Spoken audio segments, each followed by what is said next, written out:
Formas de onda en electroterapia, y en esta ocasión vamos a ver los parámetros de la corriente galvánica pulsada de media frecuencia.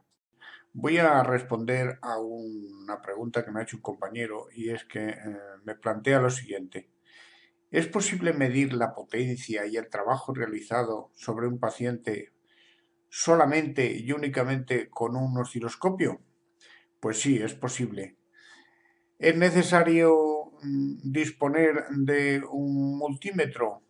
Pues hombre, el osciloscopio suele tener una limitación, y es que consiste en que la entrada no debe superar el rango máximo de medida. Por ejemplo, en este caso el rango máximo es de más o menos 20 voltios. No debemos introducir señales mayores a más o menos 20 voltios. Sin embargo, un polímetro admite perfectamente esos valores y otros incluso más altos. Claro, todo depende de las características específicas que posea el osciloscopio, pero si tenemos cuidado para que la entrada de voltaje al osciloscopio no supere esos rangos de medida, perfectamente se puede hacer con un osciloscopio. Vamos a utilizar como ejemplo una corriente que sería lo que se llama la corriente galvánica pulsada. La corriente galvánica pulsada consiste en una corriente galvánica que se aplica con una sucesión de pulsos muy juntitos y muy cortos, de tal manera que podemos establecer una corriente con un componente galvánico altísimo. Por un lado podemos medir la intensidad, sabemos que las ondas de arriba son las de voltaje y las ondas de abajo son las de intensidad, pero expresadas en voltaje, que tenemos que convertirlas en intensidad. Como la resistencia de la caja de prácticas que hemos introducido para llegar al paciente, en este caso un paciente artificial, pero podría ser un paciente real, como yo le he puesto una resistencia de 10 ohmios, la medida que me dé aquí, esta medida que obtengo del canal B, que serían de 27,7 milivoltios, si la divido entre 10, realmente estoy aplicando 2,77 miliamperios. Luego, ya tengo una intensidad y ya tengo un voltaje. Sabiendo que el producto del voltaje por la intensidad es igual a la potencia, que la potencia es lo que ocurre, la energía que se aplica en un segundo, y esto multiplicado por el tiempo que dura la sesión, voy a poder calcular los julios que le estamos aplicando a un paciente. Esto es muy útil pues cuando se aplique galvánica para inyectar energía al paciente, que al final se va a convertir en calor, o para hacer una EPI, que también sería muy importante. Entonces, claro, me plantean y me dicen, tú siempre sugieres que se dosifique pensando en los julios y pensando en la potencia.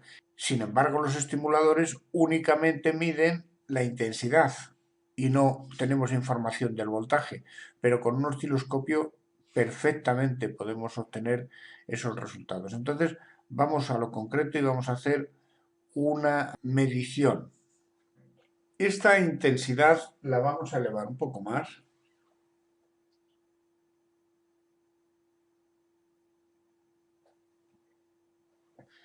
Entre otras cosas para superar el rubí y para que la señal sea, digamos, más detallada y más estable.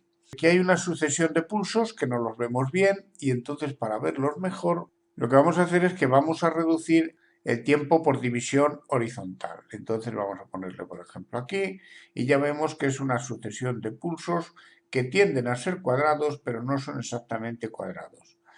Entonces, nosotros podemos hacer medidas directamente con el ratón o activamos las medidas desde determinados valores. Por ejemplo, vamos a ver el voltaje de pico y el voltaje que tendría la intensidad. El canal A lo vamos a poner en máximo, que sería, en este caso, la altura máxima de voltaje. Aceptamos, y aquí vemos que el valor que nos da de promedio es de 5,7, 5,70 y tantos voltios, 5,7 voltios. Pero si nos vamos a añadir Si nos vamos a añadir medición, y en este caso nos vamos a la medición del canal B, y también le vamos a decir que nos diga el máximo, aceptamos, vamos a tener aquí dos mediciones, la del canal A y la del canal B. El promedio de voltios máximos en este caso es de 110 milivoltios. 110 milivoltios, como la resistencia es de 10 ohmios, pues esto hay que dividirlo entre 10. Luego sabemos que estamos aplicando 11 miliamperios y en el voltaje 5,7 voltios. Partiendo de aquí ya tenemos esto. Ahora, ¿qué componente galvánico tiene esta corriente? Porque claro, si multiplicamos esto por esto nos va a dar la potencia de pico, pero nosotros necesitamos saber cuál es la potencia eficaz. Para medir la potencia eficaz, si nos vamos aquí a editar, le vamos a decir que nos dé el promedio en el canal A, que nos dé el promedio de corriente continua, que sería el componente galvánico. Y lo aceptamos. Y si vamos otra vez, ahora vamos también a pedirle que en el canal B, sí, en el canal B, nos dé también el promedio del componente galvánico. Entonces, automáticamente los valores que obtenemos ya es hallando el componente galvánico, es decir, la intensidad eficaz que se le aplica al paciente. Luego sabemos que en este caso serían 4,42 voltios y 84,2 que dividido entre 10 serían 8,42 miliamperios. Si nosotros multiplicamos el valor del voltaje por el valor de la intensidad hallada, ya discriminando el que no sea la potencia de pico, sino la potencia eficaz, porque el osciloscopio es capaz de leerlo, entonces los cálculos ya nos van a dar una potencia eficaz. Luego, voltaje eficaz por intensidad eficaz por 1, que es un segundo, es igual a la potencia eficaz. Y eso multiplicado por el número de segundos que lo tengamos aplicado al paciente nos va a dar los julios aplicados al paciente. Y los julios aplicados dividido entre la superficie del electrodo menor nos va a dar los julios por unidad de superficie, julios por centímetro cuadrado. Luego esto sería la forma de medir la potencia y el trabajo con un osciloscopio. Resta ahora averiguar otros parámetros, pero que ya no tienen que ver con la potencia, ya no influyen directamente, salvo que se utilicen otras fórmulas en las que sí es necesario, por ejemplo, hallar la frecuencia y la anchura del pulso, pero vamos, por la vía que hemos utilizado no es necesario. Pero vamos a averiguar más cosas, vamos a medidas y sobre cualquiera de los dos canales, por ejemplo sobre la, vamos a ver cuál es el tiempo del ciclo. Le aceptamos y vemos aquí que el promedio es de 129,1 microsegundos, prácticamente 130 microsegundos. Vamos a averiguar ahora cuál es la frecuencia. Bueno, mejor por aquí. Editamos por aquí y en lugar del tiempo del pulso ponemos frecuencia. Aceptamos y vemos cuál es la frecuencia de esta corriente.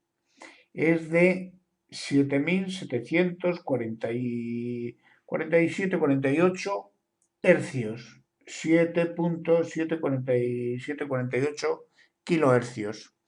Estas son las características que tiene una galvánica pulsada de media frecuencia.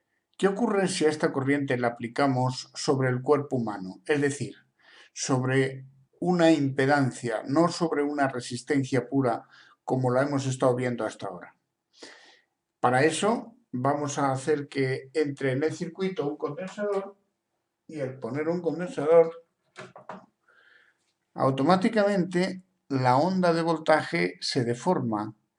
Vamos a ponerle el rubí para que se estabilicen las ondas en el canal B y se lo vamos a poner por aquí abajo.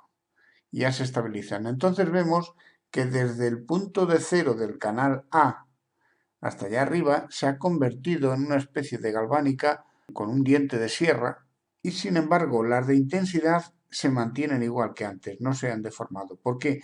Porque el aparato está trabajando en corriente constante, en intensidad constante. Luego, esta corriente aplicada sobre el organismo realmente no se ve como la hemos estado viendo hasta ahora, se ve de esta otra forma.